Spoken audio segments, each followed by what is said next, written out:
तर श्री स्वामी समर्थ सर्वांना. कशा सर्व मस्त ना मस्तच राहा. तर मी आहे प्रांजली. माझ्या यूट्यूब चॅनलमध्ये तुमचं खूप खूप खूप स्वागत आहे. तर सकाळ झालेली आहे, सगळे कामं आवरलेले आहे. पटपट तयारी करून घेते कारण टाईम होत आहे. तर मी नेहमीसारखी कुर्ती आणि लॅगी घातलेली आहे. छान त्यावर वेणी घातली कारण केस खूप खराब होतात घरी येईपर्यंत. कारण प्रवास करायचा असते, सगळे हवा जाते, त्याच्यामुळं खूप गुंताळ होते. तर मी म्हटलं चला आज आपण हे करून घेऊ. तर मी निघालेली आहे, ऑटोमध्ये बसली, चौकामध्ये जात आहे. तर मी घरी आल्यावरती तुम्हाला दाखवतेच की आज काय शिकली. तर आजचा दिवस होता तिसरा. आज प्रॉडक्ट नॉलेज शिकवलेलं आणि लगेच दुसऱ्या दिवशी डेमो सुरू होणार आहे. आता प्रॅक्टिस होणार, नवीन नवीन हेअरस्टाईल. तर खूप आतुरता होत आहे. आणि मेन म्हणजे एक विचार येते की आता आपण थोड्याच दिवसात मेकअप आर्टिस्ट होणार. खूप छान गोष्ट आहे, पण त्याच्यामागे मेहनत पण खूप आहे. काही लोकांना असं वाटत असं ना, हे काय मेरे दाएं हात का ही खेल है ऐसे बोलते हैं ना. तर असं नाही आहे हे. या फील्डमध्ये एवढी मेहनत आहे ना, जो आहे त्यांनाच माहीत असेल. तर मी इंस्टाग्रामचं नवीन पेज ओपन केलं आहे. माझं जे वर्क राहणार, जे क्लासमध्ये शिकवणार, जे माझे हेअरस्टाईल वगैरे डेमो वगैरे सगळे मी तुमच्याबरोबर शेअर करणार. तर ते अकाउंट मी नवीन ओपन केलं आहे तुमच्याबरोबर. नक्की या व्हिडिओच्या लिंक मी तुम्हाला देते. तुम्ही नक्की इंस्टाग्राम पेजवर जाऊन नक्की फॉलो करा मला. आणि माझी नवीन नवीन जे हेअरस्टाईल वगैरे आहे, मी जे काही शिकते मी त्यावर टाकणार, ते अपडेट करणार.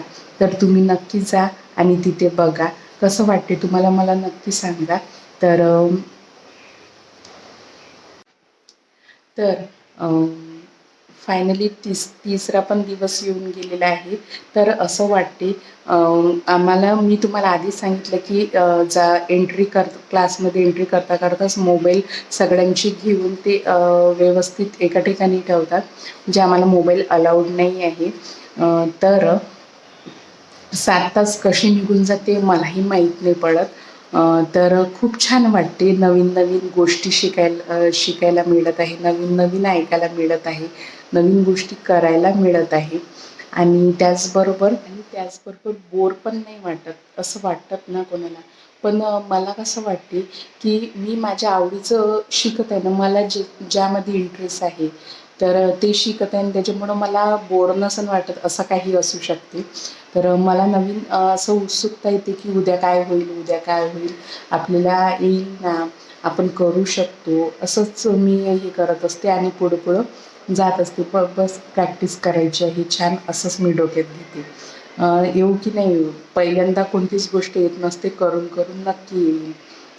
तर मी असं ऐकलं होतं की मॅम व्यवस्थित शिकवत नाही किंवा प्रतीक्षा थोरात मॅमकडे फक्त रील्स आणि व्हिडिओ असतात. तर माझा तिसरा दिवस संपत आलेला आहे. मी 3 दिवसही क्लासमध्ये बघितलं, मॅम आमचाही फोन अलाउड नाही आहे, मॅम पण नाही घेत. तर फक्त आणि फक्त शिकवतात. हे जे बाकीचे बोलतात त्यांच्याकडे लक्ष नाही द्यायचं. तर मी स्वतः सांगते की खूप छान शिकवतात मॅम. मला तर असं वाटते मी खूप छान निर्णय घेतला. ही स्वामींचीच कृपा असंच काहीतरी समजा. तर मला खूप छान वाटत आहे आणि असं वाटते की नाही नाही आपण करू शकतो. तर माझ्या काही नोट्स लिहायच्या राहिल्या होत्या आर्टच्या. तर त्या पूर्ण करून घेते आणि नंतर व्हिडिओ एडिटिंग करून दुसरा दिवस अपलोड करते. तर चला, आजचा म्हणजे या फील्डमध्ये आहे तर तुम्हाला मॅनेजमेंट करताच यायला पाहिजे. त्याच्याशिवाय काही पर्याय नाही. मी तुम्हाला असे काही रोज शब्द सांगते, तुम्ही पण लक्षात ठेवा, तुम्ही पण तुमच्या जीवनात ते करा. तर चला, पुढचा ब्लॉग पाहायला विसरू नका पुढचा. तर चला, तोपर्यंत श्री स्वामी समर्थ सर्वांना.